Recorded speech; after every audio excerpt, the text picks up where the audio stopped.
Hello दोस्तों, free online teaching में आप सभी का स्वागत है। तो आज हम इस वीडियो में एनसीईआरटी गणित कक्षा 11वीं अध्याय 3 त्रिकोणमितीय फलन प्रश्नावली 3.2 का ही प्रश्न की मांग 4 सॉल्व करेंगे। यहाँ पर प्रश्न की मांग 4 बहुत ही महत्वपूर्ण है, इसलिए आपको ध्यान से समझना है। तो यहाँ पर प्रश्न की मांग 4 है, यदि sec x बराबर 13/5 और x क्या है चतुर्थांश में स्थित है तो अन्य 5 त्रिकोणमितीय फलनों के मानों को ज्ञात कीजिए। तो यहाँ पर सबसे पहले जो भी क्वेश्चन में दिया गया है यहाँ पर हम लिख लेते हैं। तो यहाँ पर हमने लिखा हल दिया है। तो यहाँ पर आपको sec x बराबर दिया गया है 13/5 दिया गया है और x क्या दिया गया है चतुर्थांश में स्थित है। इसका मतलब क्या है कि cos और cos का उल्टा sec, ये दोनों तो कैसे होंगे, धनात्मक होंगे, पॉजिटिव होंगे। लेकिन यहाँ पर जो अन्य 4 त्रिकोणमितीय फलन होंगे sec और cos को छोड़कर वे कैसे होंगे, ऋणात्मक होंगे, माइनस के होंगे। अब इसके बाद यहाँ पर यदि हम sec x की बात करें तो इसकी वैल्यू की यदि हम बात करें तो यहाँ पर इस ट्रिक के द्वारा या फिर इस फार्मूला के द्वारा आप अच्छे से ध्यान रख सकते हैं।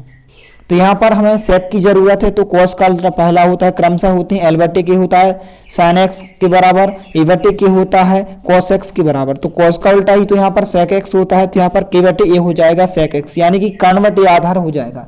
तो यहाँ पर हम लिखेंगे चूंकि sec x बराबर कर्ण/a आधार। तो यहाँ पर आपको मान दिया गया है 13/5 दिया गया है, तो यहाँ पर हमने 13/5 लिखा। तो यहाँ पर कर्ण का मान 13 हो जाएगा, आधार का मान 5 हो जाएगा। लेकिन यहाँ पर हमें लंब का मान पता नहीं है। यदि हम लंब का मान और ज्ञात कर लें तो हम आसानी से इस फार्मूला के द्वारा अन्य 5 त्रिकोणमितीय फलनों को आसानी से ज्ञात कर सकते हैं। तो जब हमें 2 वैल्यू पता होते हैं, 2 मान पता होते हैं और यदि हमें तीसरा मान ज्ञात करना होता है तो हम पाइथागोरस प्रमेय का प्रयोग करते हैं। तो यहाँ पर सबसे पहले यदि इस प्रकार से यहाँ पर हम एक त्रिभुज मान लें, इस प्रकार से यहाँ पर यदि हम एक त्रिभुज माने तो यहाँ पर यदि हम इसको ABC नाम दे दें, आप चाहे तो कोण B पर समकोण बना सकते हैं, कोण C पर और कोण A पर। ऐसा नहीं है कि केवल ऐसा ही त्रिभुज बन सकता, आप जैसा चाहे वैसा ही बना सकते हैं। तो यहाँ पर यदि हम कोण B की जगह 90 अंश का कोण बनाए और C यहाँ पर क्या हो जाएगा, थीटा हो जाएगा, तो समकोण के सामने की भुजा क्या है, AC है, तो ये क्या हो जाएगी, कर्ण हो जाएगी। इसके बाद थीटा के सामने की भुजा क्या हो जाएगी, लंब, और यहाँ पर शेष भुजा क्या हो जाएगी, आधार हो जाएगी।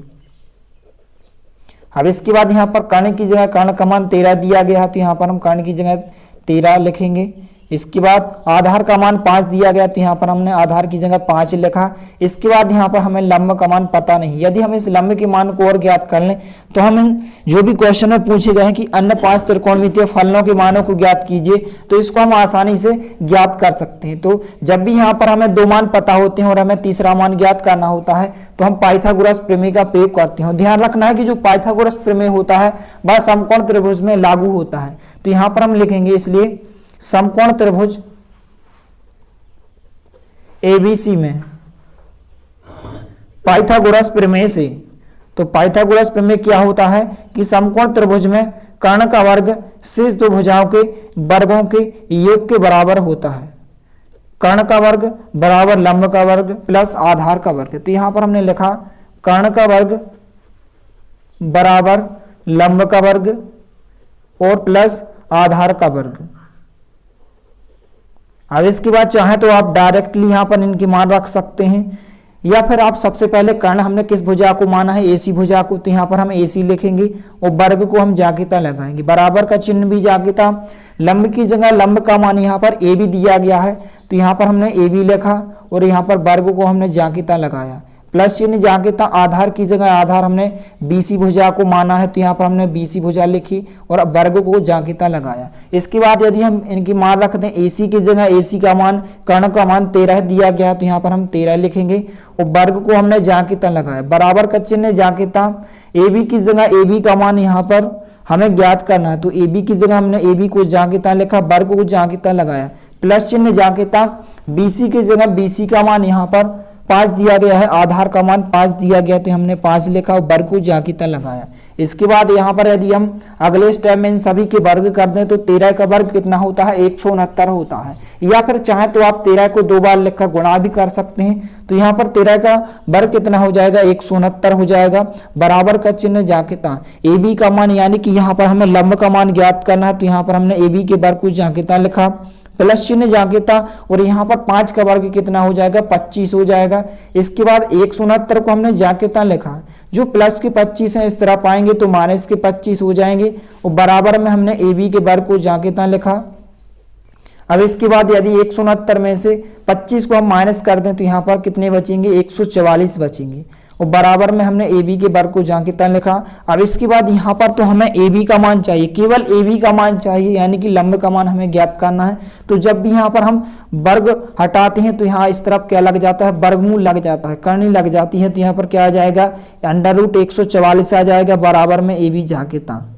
यहाँ से वर्ग हटेगा तो यहाँ पर वर्गमूल लग जाएगा। अब इसके बाद 144 को हम इस प्रकार से लिख सकते हैं कि 12 गुणित 12, क्योंकि यहाँ पर 144 का जो वर्गमूल होता है वह कितना होता है 12 होता है। या फिर आप ऐसा भी कह सकते हैं कि 12 की यहाँ पर जोड़ी बन जाएगी तो यहाँ पर कितने आ जाएंगे 12 बाहर आ जाएंगे, तो यहाँ पर ए बी का मान कितना हो जाएगा 12 हो जाएगा। या फिर यहाँ पर हम ऐसा भी लिख सकते हैं कि ए बी बराबर 12 है। तो यहाँ पर जो लंब का मान हो जाएगा वह कितना हो जाएगा 12 हो जाएगा।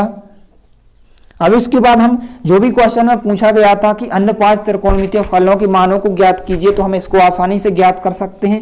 तो यहाँ पर हम लिखेंगे, क्योंकि क्वेश्चन में दिया गया है कि जो x है चतुर्थ चतुर्थांश में स्थित है, तो यहाँ पर हमने लिखेंगे कि x चतुर्थ चतुर्थांश में स्थित है।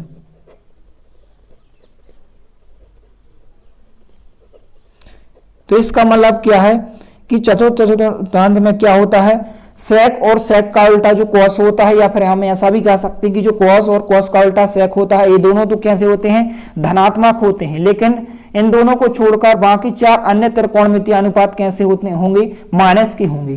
तो यहाँ पर सबसे पहले यदि यहाँ पर हम इनके मान ज्ञात कर लें, फिर इसके बाद हम इनके चिन्हों की बात करेंगे। तो यहाँ पर क्वेश्चन में केवल सेक एक्स का मान दिया गया है, तो यहाँ पर हमें साइन एक्स का मान ज्ञात करना है सबसे पहले। तो यहाँ पर हमने लिखा साइन एक्स बराबर, तो हम इस फार्मूला के द्वारा या इस ट्रिक के द्वारा इसको आसानी से यहाँ पर हम ज्ञात कर सकते हैं कि साइन एक्स बराबर क्या होता है L/K होता है आधा, और यहाँ पर cos x बराबर A/K यानी कि आधार बटे कर्ण होता है, और tan x बराबर होता है लंब बटे आधार। तो यहाँ पर sin x बराबर क्या होता है L/K यानी कि लंब बटे कर्ण। तो यहाँ पर लंब का मान 12 दिया गया है और कर्ण का मान 13 दिया गया है, तो लंब बटे कर्ण क्या हो जाएगा 12/13 हो जाएगा। जो sin x का मान हो जाएगा वह 12/13 हो जाएगा। इसके बाद यदि हम cos x की बात करें तो यहाँ पर हमने लिखा cos x बराबर, तो cos क्या होता है A/K यानी कि आधार बटे कर्ण होता है। तो यहाँ पर यदि हम आधार की बात करें तो आधार का मान 5 हो जाएगा, कर्ण का मान 13 हो जाएगा। तो यहाँ पर cos x का मान कितना हो जाएगा 5/13 हो जाएगा। तो यहाँ पर हमने लिखा 5/13। इसके बाद यहाँ पर यदि हम tan x की बात करें तो tan x यहाँ पर क्या होता है, यहाँ पर आप देख सकते हैं कि लंब बटे आधार होता है L/A होता है। तो यहाँ पर लंब का मान कितना दिया गया है 12 दिया गया है, और आधार का मान 5 दिया गया है। तो यहाँ पर लंब बटे आधार कितना हो जाएगा 12/5 हो जाएगा। जो tan x का मान होगा वह 12/5 हो जाएगा इस प्रकार से। अब इसके बाद यहाँ पर हमें साइन का उल्टा cos भी ज्ञात करना है, और cos का उल्टा sec तो क्वेश्चन में दिया गया, तो साइन का उल्टा क्या होता है cos होता है। तो यहाँ पर हमने लिखा cos x बराबर, तो यहाँ पर साइन का उल्टा ही cos x होता है। तो यहाँ पर क्या हो जाएगा कर्ण बटे लंब हो जाएगा, या फिर हम इसी को पलट दें या फिर हम कर्ण बटे लंब भी लिख सकते हैं। यहाँ पर कर्ण का मान 13 है, लंब का मान 12 है, तो यहाँ पर कितना हो जाएगा 13/12 हो जाएगा। या फिर डायरेक्टली आप इसी को पलट दें तो यही आंसर हो जाएगा 13/12। इसके बाद cos का उल्टा sec तो क्वेश्चन में दिया गया है। इसके बाद यहाँ पर हमें tan का उल्टा cot भी ज्ञात करना है। तो यहाँ पर हमने लिखा cot x बराबर, तो cot का उल्टा क्या होता है tan होता है। तो यहाँ पर यदि हम cot की बात करें तो tan x बराबर होता है लंब बटे आधार, लेकिन cot x बराबर क्या होता है A/L यानी कि आधार बटे लंब। तो आधार का मान 5 दिया गया है और लंब का मान 12 दिया गया है, तो कितना हो जाएगा 5/12 हो जाएगा। या फिर हम इसी को पलट दें तो यहाँ पर 5/12 cot x का मान हो जाएगा। इसके बाद यहाँ पर यदि हम चिन्ह की बात करें तो यहाँ पर जो x है यदि चतुर्थांश में स्थित है तो cos और cos का उल्टा sec ये दोनों कैसे होंगे धनात्मक होंगे, पॉजिटिव होंगे। लेकिन यहाँ पर इन दोनों को छोड़कर बाकी 4 अन्य त्रिकोणमितीय अनुपात कैसे होंगे, माइनस के होंगे। तो यहाँ पर कॉस आपको यहाँ पर दिया गया तो ये धनात्मक होगा, प्लस चिन्ह हम लगाए चाहे न लगाए माना जाता है यहाँ पर। और कॉस का उल्टा से क्वेश्चन में दिया गया, वह भी आपका धनात्मक दिया गया है, प्लस का दिया गया। इसके बाद इन दोनों को छोड़कर बाकी सभी कैसे होंगे, ऋणात्मक होंगे, माइनस के होंगे। तो यहाँ पर भी हम माइनस लगाएंगे, यहाँ पर भी माइनस और यहाँ पर भी माइनस। तो इस प्रकार से यह आपके अन्य 5 त्रिकोणमितीय फलनों के मान हो जाएंगे। तो इस प्रकार से प्रश्न क्रमांक 4 को आपको अच्छे से तैयार कर लेना है। यदि वीडियो पसंद आए तो प्लीज़ लाइक कीजिए, दोस्तों के साथ शेयर कीजिए, और यदि आपने हमारे चैनल को सब्सक्राइब नहीं किया है तो प्लीज़ सब्सक्राइब कीजिए। धन्यवाद।